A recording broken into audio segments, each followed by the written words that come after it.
बेंगलुरु, जहां AI engineer Atul Subhash के suicide का मामला सामने आया, वहीं से खबर आ रही है देश के कानून से लेकर न्याय व्यवस्था तक को कटघरे में खड़ा कर गया अतुल सुभाष की खुदकुशी का ये मामला। और इस मामले में अब जानकारी मिल रही है अतुल सुभाष आत्महत्या केस की आरोपी और निकिता सिंघानिया की मां निशा सिंघानिया देर रात अपने घर से निकलकर कहीं चली गई हैं। ये उनकी तस्वीर जो कैमरे में कैद हुई है, ये देख रहे हैं आप।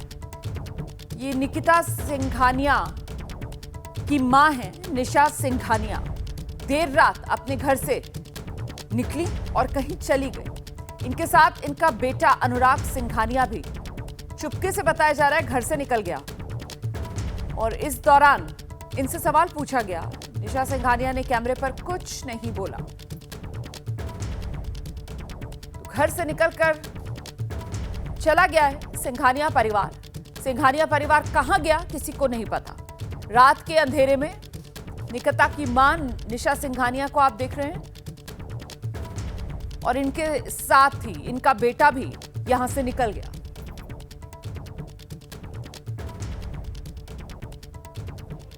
और आइए सीधे आपको लेकर चलते हैं। हमारे साथ हमारे दो सहयोगी, जौनपुर से जावेद अहमद इस वक्त मौजूद है, समस्तीपुर से शशांक कुमार इस वक्त मौजूद है। जरा पहले शशांक के पास आपको लेकर चलते हैं और जरा जानते हैं शशांक से, आपके पास वहां पर क्या अपडेट है शशांक?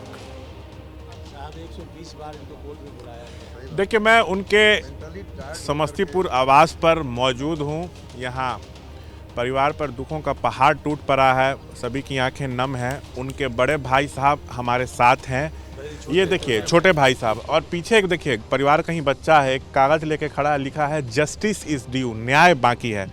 बड़ी घटना है, घटना से पूरे सिस्टम पे सवाल उठ रहे हैं। उनके भाई साहब से हम बात करेंगे। जिस तरह से घटना हुई है सर, बहुत दुखद है। अब आगे क्या आप लोग चाहते हैं?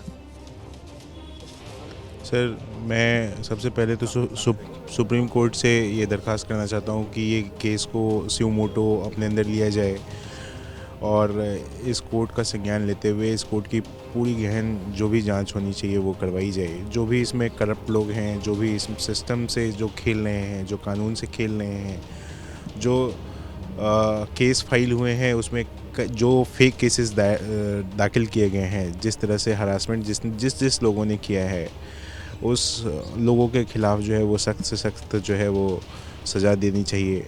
और मैं जो प्रेसिडेंट ऑफ इंडिया हैं और जो हमारे कानून बनाने वाले लोग, होम मिनिस्ट्री है या जो भी है, उन लोगों से ये दरख्वास्त करना चाहता हूँ कि देश में एक ऐसा कानून हो, एक ऐसा फोरम हो या एक ऐसी कमेटी हो जहाँ पे हम जो है वो मेन की भी बात कर सकें। हम एक मेन को भी एक राइट दिया जाए कि जहाँ वो अपनी वो बात कर सके। एक ऐसा कानून बनाया जाए जहाँ पे एक लड़के को भी इंसाफ मिल सके, एक लड़के की भी बात सुनी जाए।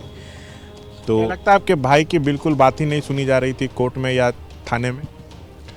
सर, अगर बात सुनने की बात नहीं है, बात यह है कि करप्शन, अगर आप पैसे दोगे तो आपकी बातें करी जाएगी, आपकी बातें सुनी जाएगी।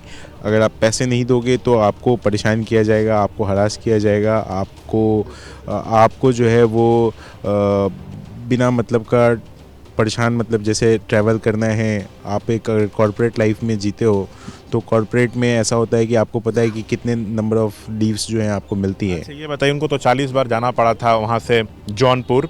2019 में शादी हुई थी, उसके बाद उनकी वाइफ यहाँ कितने बार आई? 2019 में शादी के अगले दिन जो है वो 2 दिन के लिए वो यहाँ रही थी। मेरे साथ जो है सिर्फ जो मुलाकात हुई है वही 2 दिन हुई है। इसके अलावा कभी आज तक कभी मेरी मुलाकात नहीं हुई। अच्छा, सुभाष इतनी परेशानी में आप लोग से शेयर करते थे? केस तो चल ही रहा था, लेकिन वो कितने मेंटली परेशान है ये आप लोग से कभी साझा करते थे? कभी आज तक ऐसा कुछ नहीं हुआ कि वो मेरे साथ भी कभी कुछ नहीं शेयर किया। और मेरे फादर से बहुत फ्रैंक रहता था, बहुत सारी चीज़ें शेयर करता था पापा के साथ, लेकिन कभी आज तक उसने ऐसा कुछ शेयर नहीं किया।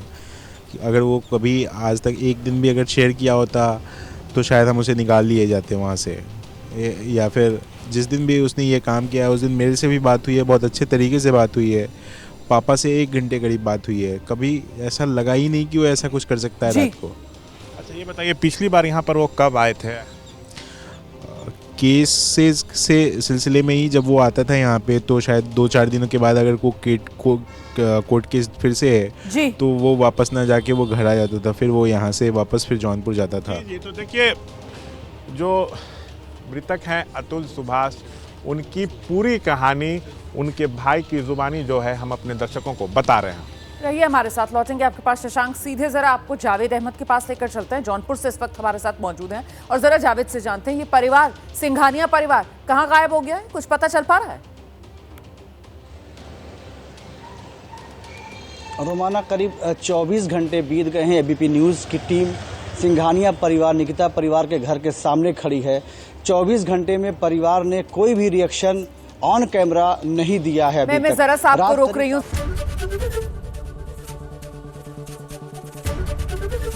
एबीपी गंगा, खबर आपकी, जुबान आपकी।